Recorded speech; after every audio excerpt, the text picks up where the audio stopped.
Thank you. Thank you for that kind welcome and kind introduction.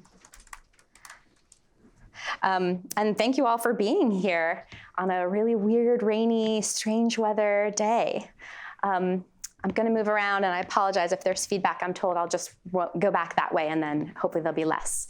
But I want to be sure that I'm not hidden from folks. So I'm giving a presentation that's online, and if you would like access close up on your own screen, you can access it at slides.com/Amaranth Borsuk /UHV 2019 /live, and you can follow along. But there are not that many quotes, and there's no test, so no pressure, but if you would like access, you can have access. So I am here, as Kyle mentioned, to talk about this book called The Book, which came out last year from MIT Press. It's part of their Essential Knowledge series, which is about giving people really accessible introductions to big topics. And for me, the book is a really big topic. There are people who build their careers around studying its history and evolution, and I am not one of those people. I am, as you heard from the introduction, I'm a poet and a book artist and a scholar of modernist literature. So I want to let you know that my perspective on the book really comes out of that background. When I say book, I am guessing most of the people in this room picture a similar artifact, something like what you see on the screen here, which is a stack of pages that are bound along a spine and enclosed between covers. That object, which for us all has become so ubiquitous as book, is in fact known to book historians and book artists as a codex, seen here in its hardbound form. So the codex is a format for the book that actually originates around 150 CE, and it's preceded by about 2,000 years of development of different forms that the book could take. The word codex comes from the Latin for tree trunk, because the format that precedes this one, that directly gives it its shape, was called by the Romans the codex, and it was a series of wooden tablets that had been hollowed out. So picture kind of an iPad screen, only instead it's been carved out and then filled in with wax, and that could be, you could carve into that wax with a pointed stylus. And then if you needed to erase what you did, you could either refill it with wax, you could warm up the wax. So those were bound along one edge with leather twine in a way that looks very much like a bound stack of pages. So that's how the codex gets its name.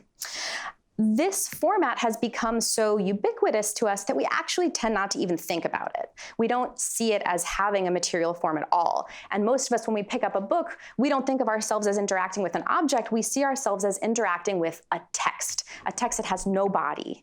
And we often talk about reading as an engagement between the reader's mind and the writer's mind. And we sort of erase out all of the material aspects of reading that had to happen for us to even get at the text, which includes being a human in a body with eyes, seated at a table or standing on a subway, holding a particular artifact in a particular way. All of that bodily embodiment, both the human embodiment and the embodiment of the book, which you can see here has a body of its own, that gets erased. And part of my goal with this project was to bring that book's body back into view. So this is an image of a number of different forms books have taken over history, starting as early as ancient Sumer, which you see up here in the upper left corner. That's a clay bulla. That's sort of our earliest form of portable information storage. These were clay balls that were used as receipts when a person would exchange goods with another person. And in order to know what you had gotten, you would have these tokens, little shaped pieces of clay that you would press in the outside of this ball and then stick inside, and it would become like a carrier for the tokens. And those bulla were like clay envelopes that allowed this recording to happen. And gradually over time, people realized, oh, once we impress the item into the clay to show what's inside the ball, we don't even need to put it in the ball anymore.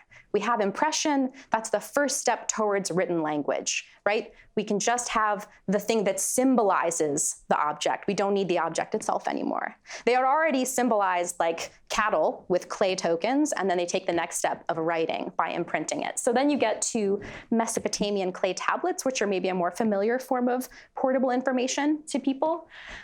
All of these formats arise at different historical moments across continents and serve really the same purpose, which is information storage and retrieval, but they take different forms because these are the materials that were in regular use and really refined use in the places in which they arise. So in Egypt, you get papyrus scrolls because obviously they're really refined at using papyrus. They're using it in their crafts, they're using it in their clothing, they're using it for every conceivable purpose. So it makes sense that that becomes a substrate for books. Whereas if you want to scroll in China, you're more likely to make one out of either bamboo, seen here, because in ancient China that was a highly refined medium and material, and also totally abundant and renewable resource, or silk, which I don't have a drawing of, but you can imagine a scroll made out of silk. So each of these book forms precedes our codex. The one that looks the most like what we think of as a book is the one from Rome in 55 CE, which is basically a large sheet of paper that's been folded in four. Some of us who come from the generation Kyle was talking about, may remember printing out your first cards on your home printer. You took the 8.5 by 11 and you folded it twice and you had a birthday card for someone. So that's basically what that is. And that precedes the codex, and basically many people think of that format as the gateway to the codex book. One other fun book form to point out here is the one from Peru. So that is a quipu, which I'm guessing some of you are familiar with, which is a book form that is made by tying knots in fibers, cords that are made out of animal hair. Because if you think about the Peruvian Andes, you would have access to alpaca, you would have access to really refined wool spinning techniques. And so this was the format that arose there. So I think if we have this whole big history of different book formats, why is it that we're only picturing that one artifact when we say book? And when we do that, we also erase that history and say, oh, those cultures, those moments don't have anything to teach us about what a book can be or do. But I think all of this kind of has to be in the back of our mind when we think about the book. So here's a new definition. My proposed definition for book is a portable information storage and retrieval device. It's a material form for the dissemination of text. So that means that it could really be almost anything. And I realize that's a wide definition, and I'm happy to hear other definitions. But for me, this is a useful way of thinking about book that allows us to take in all of those other book forms. So for me, it's helpful to think about a book as what the theorist Kate Hales calls a material metaphor. So that codex that we just saw, it's a material metaphor. And Hales, when she wrote this quote, was interested in getting literary scholars to take into account the material form of the books they were studying, to not just study the content of a book, but to study its form as well. And that's something that book historians were already doing, and that scholars of electronic literature were starting to do. And she really wanted everyone to be not separating out form and content. So she says, books have bodies, which necessitates that their material and their meaning are deeply interwoven. And the book that you see in the background on this slide is one where I think the material and the meaning are interwoven in a really lovely way. This is a chansonnier, which means a song book, that was commissioned by a wealthy patron in 1470. So this is a 15th century book of songs, and they are love songs written in Italian and French. As you can see, it is bound in the shape of a double heart. So when this book is closed, it looks like one heart. When you open it, you're holding two hearts in your hands. So it really nicely symbolizes the way the love song, which is from one person to another, unites two hearts in one. It's bound in red velvet, so it's got that red color which we associate with love and romance, and it's lovely to touch, and it sort of inspires romantic feelings. And also you'll see that it's not a printed book. This is a manuscript. This has been hand illuminated, and all of the text has been put in here by hand. So much so that the person who created this book had to account for a white margin around that heart-shaped edge, which means this was done concurrently, right? The pages were made as the book was being bound. It was all conceptualized together. It's not like I'm going to bind this, book, you fill it up with something. It's all part of the way that this book is making meaning. Another fun factoid about this book is that any time the word heart appears in it, it's been the person who created it drew a picture of a heart instead. So kind of proto-emoji. I love this example of a book where the form and content are truly intertwined. And it's not something that we see in our current era of mass-produced paperbacks. Basically, the only place where we're going to see something like this is in an artist's book. This is Johanna Drucker's definition of artist books. She's a book artist and poet and important scholar of artist books. So she basically says an artist book has to have some reason to be a book in order to succeed. When an artist book is literally a book made by an artist. But the choice to make a book is a choice not to make a sculpture, not to make a performance, not to make a painting. It's a choice to do something that wants to interrogate and think about the book form and what books can do. These are books that, by definition, want us to question bookness, so to speak. And the book that's in the background here is one of my favorite examples of an artist's book that makes you think about the book. This is Alison Knowles standing on a ladder inside the big book, which she created in 1967. She built this on the first floor of the brownstone she was living in New York with some help. And these are 8-foot-high pages that have images, artwork, and really can only be read by moving through the space between the pages. There is an area where you have to crawl through a tunnel that's lined with astroturf. There is a gallery of artwork by her friends. There's a kitchen where you actually have a hot plate and can prepare food for yourself. And there's even a composting toilet. So she really designed this book as a book to be lived in. And by blowing up the book on this scale, she actually makes us realize something fundamental, which is that a book is activated by the presence of the reader, that the book does not exist prior to the act of encounter, right? Because we're all going to read this book differently. We're each going to have a different experience when we come to it, when we bring whatever we're feeling that day, whatever we're wearing, what our embodiment allows us to do in navigating the space between these pages. All of that is going to influence how we interpret what we experience in the book, because there's no text dictating what this book means. As you can see, there's like minimal text, and there are some pictures of Muybridge's motion studies, which were these, early photography experiments with capturing the body in motion with a series of cameras so that you could see. Actually, was it yeah, I think it was a series of cameras. If there are any photo scholars out here, you'll correct me during the Q&A.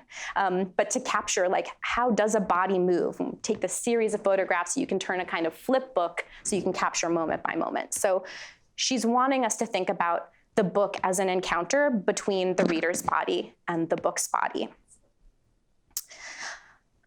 So I think for me, I come to the book as a book artist, as someone who works with book form, and also as a poet. That's really my background. So why was I invited to write a book about the book? It's partly because of the book that Dr. DeLeo mentioned in his introduction, which is this one picture here, Between Page and Screen. This is a collaboration I did with Brad Baus. It's a book of poems that doesn't have any text in it. What it has are these black and white geometric markers, like the one you see here on the cover, and the instructions to find the words, visit betweenpageandscreen.com. When the reader does that, they basically their webcam pops up an image of themselves, and then when they hold the book open, the poems pop up off the surface of the page and in 3D space can be read. And the poems are a series of love letters between two characters, P and S, and they're kind of teasing out the boundaries of their relationship. And I did this book while I was in grad school at USC, and I was doing my scholarly research about electronic literature and physical books.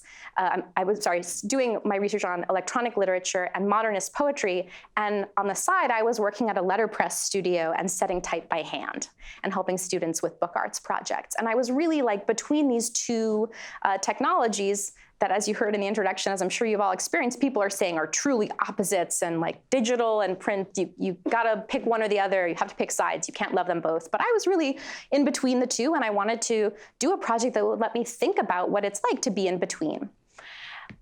What I didn't expect coming at it from that perspective was that this book would teach me about the very nature of books and reading. And what it showed me was that the experience of the book is fundamentally different if you're reading it at home on your laptop, if you're standing in front of an auditorium like this, if you're on a train. And that didn't come home to me until I started seeing photographs of other people reading the book, screenshots of other people's faces in their homes, with their headphones, with their facial expressions, and with the text that I had written. And this is a truism that, I mean, this applies to any book, right? It's not just a digital book for which this is true, that the experience of reading it is fundamentally shapes the book itself. But I needed to see it through this lens in order to fully understand that the book doesn't belong to the author. The book belongs to the reader, and the book is created by the reader. So when you read this book, because you're reading it in front of your webcam, you are part of it. From the moment you open the cover, you have to see yourself reading, and you have to recognize that you are part of the narrative itself. This is something that the book artist Dick Higgins, who was also the partner of Allison Knowles, wrote about in his manifesto about artist books in 1985 called A Preface. The way he expresses artist books is basically the choice to make a book by an artist is one where they're already thinking about it as a relationship with a reader. They're not thinking about it as I am, many writers, and this is not meant to be a blanket statement about all writers, but for many writers, when you sit down to write, you're thinking about making a text. You're thinking about conveying an idea in language and expressing that language to another human being. You may not actually be picturing the moment someone opens up the covers and what that feeling is going to be like for them, but for a book artist, that's actually the entire goal, is setting up a situation for a reader and seeing what happens when that situation is activated by the reader. So that's what this statement is about. And the book that you see in the background is a book that Higgins published. He was a publisher of an experimental press in the 1960s and in New York called Something Else Press. They published avant-garde literature and visual art. This is a book by Emmett Williams called Sweethearts, and it's a book of poetry that is all printed on the back sides of the pages. You have to hold it with its back cover facing you and read it like a flip book. It's called Sweethearts, and it tells the narrative of two sweethearts, he and she, and they have a romantic adventure by the sea, and they can only do things where you can get the words as anagrams in order from the word sweethearts. So what you can see here is the sweethearts seethe as the sea seethes. So just imagine all of the places where there are blanks is the rest of the words sweethearts. So there should be a W here and another E here, and it would get filled in. So these are direct anagrams in order of the letters in the word sweetheart. Oh, I want to show you what the experience of flipping through it is like. So here is an animation that was created by Mindy Sue. So this is a digital animation reflecting what it looks like to flip through Sweethearts. And this is only part of the book. I recommend picking it up and reading the whole thing. It's really funny. So Williams, when he made this book, was thinking about it as a kind of proto-cinema. He used the technology available to him at the time, which was sequential pages bound on one side, and said, how can I make this cinematic? And he wanted it to be, basically like an animated film, but using language. So he used the flipbook form and basically reminded readers that the physical book can also be a cinematic, interactive, even though it's a medium we associate with stasis and sequence, it has this other capacity innately built into it. I think one thing that projects like this reveal to us is what Craig Dworkin is talking about here. that media aren't just objects, and you can't separate out the meaning of a medium and say taking the book as a medium. You can't separate out the meaning from the moment of encountering the artifact. So it's not like this is like a weird concept, but to say the content of the book exists, but it truly doesn't, the book doesn't arise until that moment of encounter happens. You can picture that with Sweethearts, right? The content's all in that book, but the content doesn't mean the same thing that it means once you start flipping the pages. Does that make sense? Cool. If it doesn't, let's talk about it more later. I feel like I might have sped through that too quickly, but hopefully you can picture what I mean, that basically what's in those covers, it's there, but it's not actually the thing that it's meant to be until its pages are flipped. I think that this reminds us that books have always been an interactive medium. That big chart of different book types, those were all interactive media. They required trained specialists to read or perform them to the public. The quipu couldn't be read by just anyone. You had to be a really trained quipu keeper in order to interpret it. So this is the structure for my book on the book. It starts with talking about the sort of history of the book's physical transformation, how the book as an object came to be. Then it talks about how the moment of industrial production leads to our separation of the idea of the book from the artifact, and really start thinking about the book as content, because we do use the word book interchangeably to refer to its content and its form. So that happens around the time industrialization of printing happens. And then I go on to talk about how artists in the 20th and 21st century have experimented with the book form in ways that remind us both that it has a body and that it is a fundamentally interactive and a fundamentally human-centric artifact.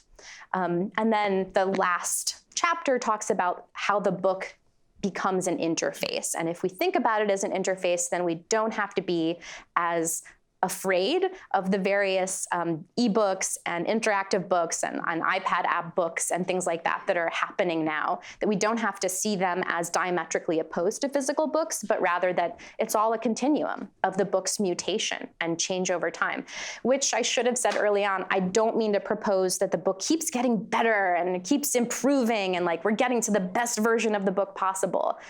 By showing all those different forms of the book, I really want to emphasize those are all valid and useful forms of the book they meet the needs of a particular reader, a particular writer, a particular individual in the moment in which they arise. So I want to share with you for the last part of this talk, which I guess I'm going to speed through, some artist books and the ways in which they remind us that the book is a fundamentally interactive form.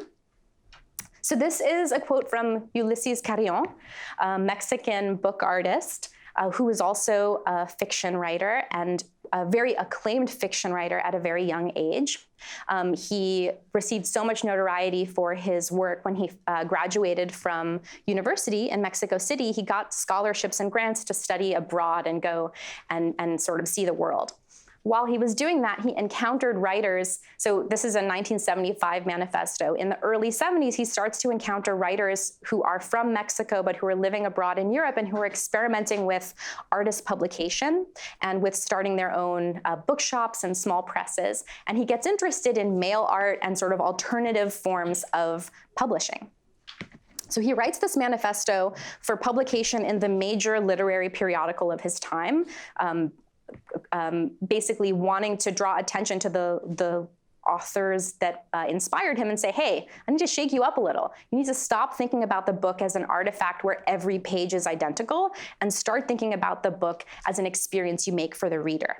So he says here, a book is not a case of words, nor a bag of words, nor a bearer of words. A book is a sequence of spaces. And by talking about the book as a sequence of spaces, he's basically saying books have the capacity for virtual reality, right? And we saw spaces when we saw what Alison Knowles did with the Big Book. Every time you open up two facing pages in a codex, it's a new space. So why pretend like every opening is the same as every other opening?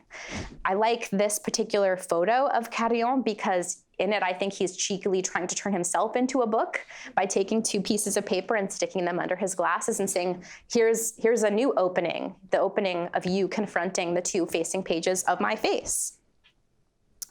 And he wasn't against books by any means. He actually even started his own bookstore and publishing imprint. So he doesn't hate books. And if you read the whole manifesto, you might think he really hates books. No, he just wants to see books embraced in a much more material focused fashion.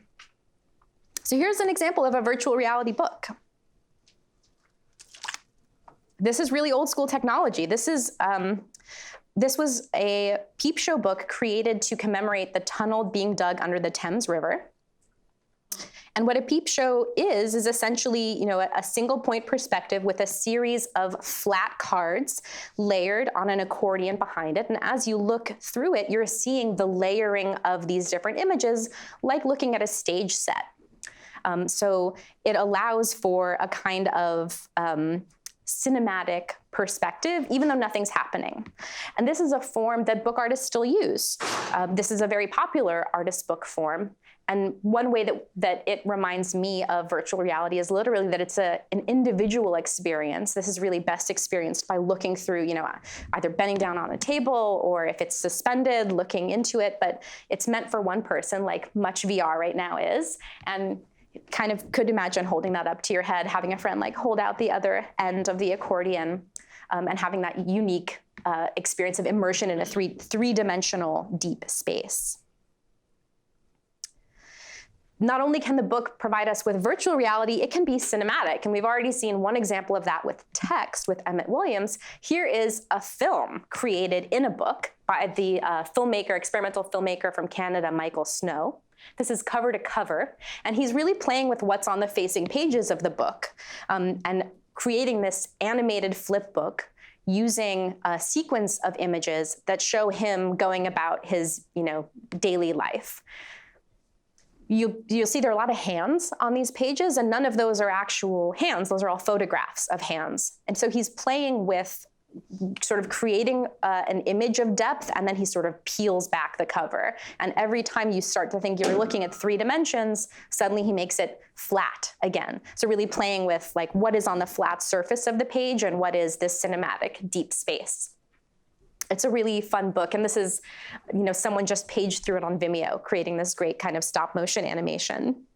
The flip book, I should tell you, was patented in 1868 as the kineograph, literally meaning writing movement, like movement writing, like photography is light writing. Kineograph means movement writing. Motion picture, thank you. So in addition to those capacities, the book can also be recombinant, right? It can be interactive. It can generate multiple narratives. And you all know this, I'm sure, from any reference text that you've accessed. You don't have to necessarily read a book from cover to cover. You can read books in many different orders, and some books invite that more than others. The 2 books here both have interactive components and are from different time periods. So the one on the left was one of our earliest printed books and was used to look at star charts and the calendar, and particularly astrology here. I don't know anything about astrology, but maybe if you know something, you understand how to read this series of volvelles, which are turnable discs. The one on the right is a book of poetry that was written in 1960, or published in 1961 by Raymond Queneau. Queneau was part of a group of experimental writers in France after the Second World War who called themselves Oulipo, which I'm guessing some of you are also familiar with. Oulipo is an acronym that stands for the Workshop of Potential Literature, Ouvroir de Littérature Potentielle. And this was a group of writers who wanted to create whole new forms for writing. They didn't want to see the same old forms that they were used to before the war. They wanted to completely upend writing, and particularly write in forms that have potential, where essentially you come up with a form and any number of possibilities can arise from it. So the form here, 100,000 billion poems, basically is a series of 14 Petrarchan sonnets, 10 Petrarchan sonnets. No, it is 14 Petrarchan sonnets. I'm sorry, I'm revising myself here. So the Petrarchan sonnet has a really specific rhyme scheme and meter. And if you slice all of the lines from one another, you can turn the lines one at a time and generate 10 to the 14th power sonnets. It's more potential sonnets in this book, for which he only had to write 14. It's more sonnets than we could read in a lifetime, all by just turning one line at a time. So this is, a poet's artistic experiment with a recombinant book, a nonlinear remixable format. Because the book has a body like ours, that body is also ephemeral. We think about ephemerality in digital media, right? The question like, what do we do when the internet dies? What happens when the apps that we use are no longer available, or when Apple updates its firmware and then suddenly everything crashes and you need to completely re-download? This is the same for books, right? Books are ephemeral, subject to decay. Insects like to eat into them, depending on what they were bound with. Certainly, if you've read a book at a coffee shop, you know that liquid can damage the surfaces of your books. Books are also the target for destruction when there's regime change, right? So books are vulnerable to those who want to overthrow the ideas within them. So books can be ephemeral in the same way that digital media can be ephemeral, and the same way the human body can be ephemeral.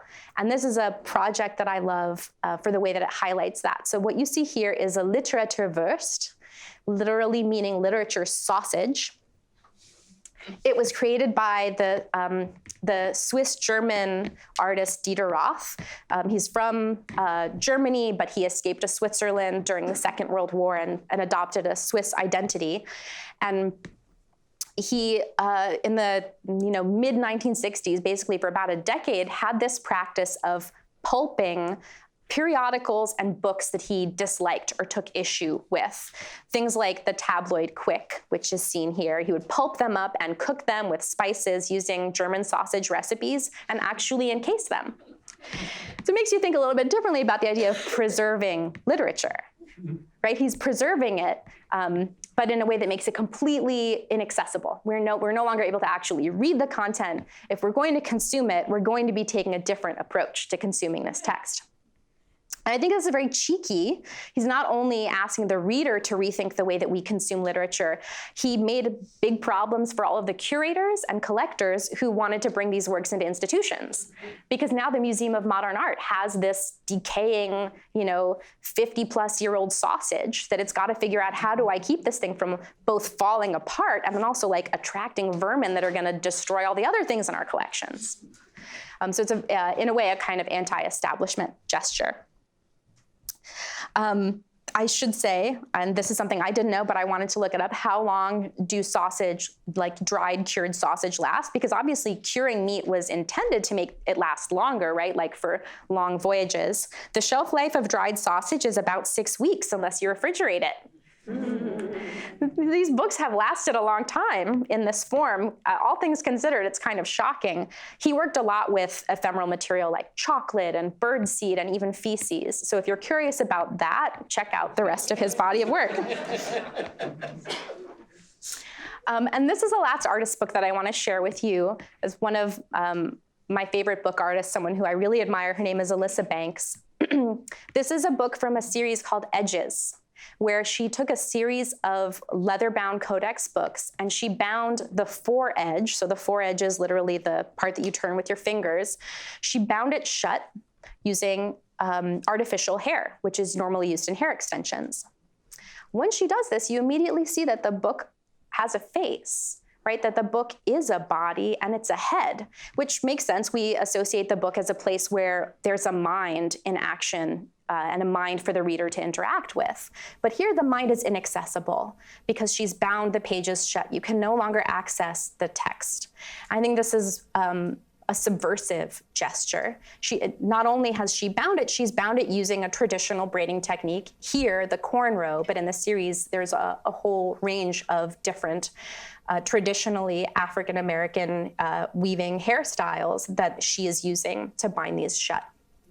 And in doing that, she really draws our attention to how we objectify this book and what that book's inaccessibility means. Is that because of us? Is that because of the way the reader has othered the book and the person that the book represents? Or is that perhaps a gesture of resistance on the part of the book itself, saying, no, you don't get access to me. I'm not for you, and I refuse you. And she allows us to read the book either way. She made this book at a time in America where there were debates about immigration, and she didn't like the rhetoric that she was reading in the papers about that, and so this was her response. And what's amazing to me is that this was made in 2007 and is still highly relevant today. It was only like a year ago that the state of New York passed an anti-bias legislation so that people could wear their natural hair in the workplace, and that African Americans would not be discriminated against for wearing natural hair. So she's continued to work with hair in her work, and if you're someone who's interested in that, I recommend checking out her website. She has an amazing new body of work around hair. What this book reminds us is that the book doesn't have to speak at all to make meaning, right? This book speaks volumes without ever saying a word. So what this comes to for me is that essentially the book is an interface. It is something that interposes between the reader and the text, and we have to learn to read the interface as much as we read the text within it. This is a quote from Leah Price, who's a Victorian and book history scholar. And she reminds us that books don't simply mediate a meeting of minds between the reader and the author. They also broker or buffer relationships among the bodies of successive and simultaneous readers, or even between one person who holds the book and others before whose gaze or over whose dead body she turns its pages. And to me, this quote is a reminder that access to reading and access to books are not universal, and that in fact, historically, in the United States especially, but around the world, the use of literacy as a barrier to full personhood is a sort of unwritten and unspoken aspect of book history. And when you look at certain historical books, you have to account for, well, who had access to this book? Who could read this book? Who was privy to the knowledge between these covers? And these are all aspects of the book that might be invisible to us if we don't make the effort to see that deeper history. So as I was working on my book on the book, I recognized that my perspective is it's unique to me. It's unique to my historical situation. It's unique to my educational background. It's all of the things that inform my understanding of what a book is also limit my understanding of what a book is. And that to have a true definition of the book, I wanted to invite other voices into defining it. So if you look at the physical book, you'll see there are large block pull quotes throughout with quotes from other people's texts. How are they defining the book? And I didn't want that to end when the book was published. I didn't want to close the book on the book. Sorry, I'm a total dad pun person. So I started this website, thebook.com, where I invited artists, writers, publishers, librarians, and anyone affiliated with books to send me their definitions of the book. So I want to just show you a few of those today so that we end not with my voice and my perspective, but with other people's definitions of the book. And these are all artists, and one of the things that surprised me about their definitions, they're artists working in different media, and they're different generations from one another. They're very different from one another, but all of their definitions account for the body of the book and the body of the reader. Jason Dodge says, I think a book is where we explore the magical space between eyes and a bent arm.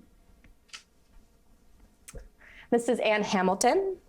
A book is where the far away meets the near at hand, the tea cooling on the table, the hard seat of the chair, the horn sounding outside the window. Indira Allegra says the book is a time travel device, allowing us to slip into the imagination of a future mind. And Travis Schaefer says, the book is a dislocation device. Sarah Bodman says, a book is a magic portal. And that's it. Thank you very much.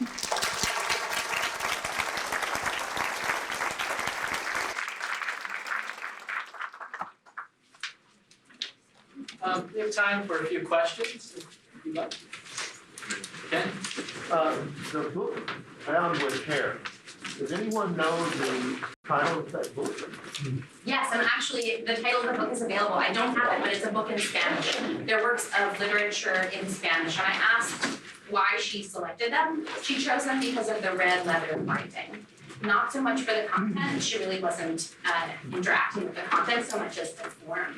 But all of the books in this series are from a series of works of Spanish language literature.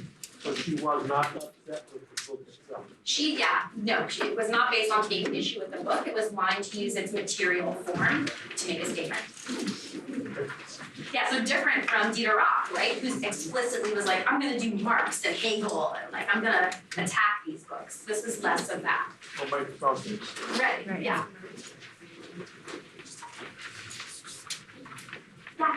So like when you did the multimedia book with the webcam, how many people did you have to work on this? Did you have people that focused just on the technology side, or? It was a two-person collaboration, me and Brad. I wrote the poems, Brad did all of the programming, and it was very much a dialogue between the two of us. I was developing the poems alongside of his programming, and we were really talking through what is possible with this medium, and not just sort of like, here's what I want to say, now make it say that. Instead, like, he pointed out, because a book is a three-dimensional object, it can be rotated, and so that you can actually see the back of the text. And so, what would that mean, right? We had a lot of fun conversations about the physical artifact of the book that really made me think differently about it as a poet who had previously only thought about the two-dimensional surface of the page when composing my poems. So there are also, between the letters, there are these animated visual poems that are kind of referencing the history of concrete poetry, and those were fun to think about, like, what happens if you can do something that moves?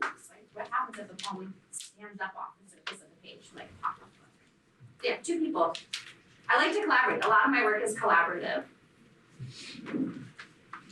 Yeah.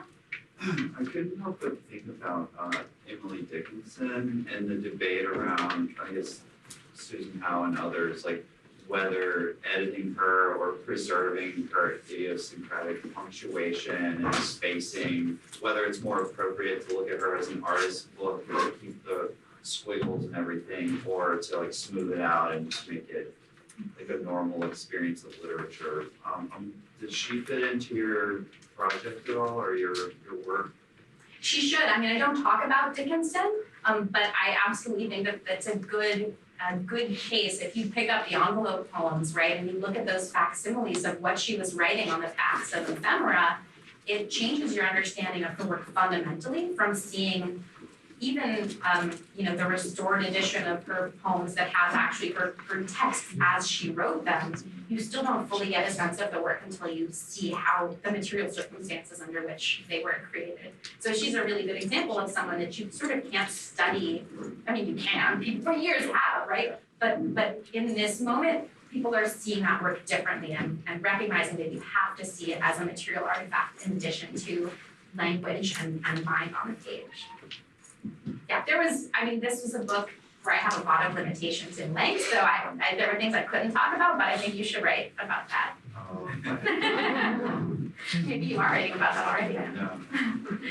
We're gonna dismiss the room right now so you can head to your office and get started.